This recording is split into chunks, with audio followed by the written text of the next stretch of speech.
Hi everyone, আমি শান্তনা।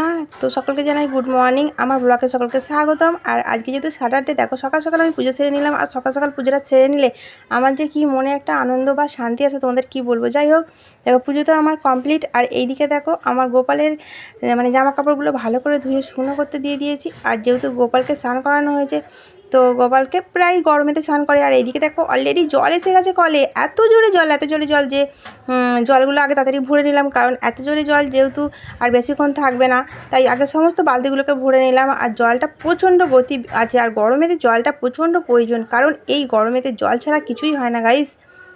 তাই একটু দেরি না করে ঝটপট ড্রামগুলোতে জলগুলো ভরে নিলাম। চলো, আর এদিকে পেটে তো ছুঁচোই ডন মারছে, কারণ প্রচণ্ড খিদে পেয়ে গেছে। চলো টিফিন করা যাক। আর এইদিকে দেখো কচি কচি শাকগুলো দেখে থাকতে পারলাম না, তুলে নিলাম। তো এই শাকগুলো প্রচণ্ড মানে পাঁচমিশালি শাকের সঙ্গে ভাজলে প্রচণ্ড খেতে ভালো হয়। যেহেতু আমাদের দাদাভাই শাক প্রত্যেকদিন শাক কেনে, তো আজকেও শাক কিনেছে, তার সঙ্গে ওগুলো পাইল করে ভাজবো। আর এদিকে শুক্তো, যেহেতু স্যাটারডে আমাদের নিরামিষ হয়। আর এইদিকে যেহেতু দুদিন ধরে প্রচণ্ড হারে বৃষ্টি হচ্ছে, যেহেতু জামাকাপড় অনেক জমা হয়ে আছে, তাই আজ সকাল সকাল উঠে কোনো দেরি না করে কেচে ফেলেছি। ছাদ ভর্তি জামাকাপড় মিলেও দিয়েছি গাইস। আর কি বলবো তোমার।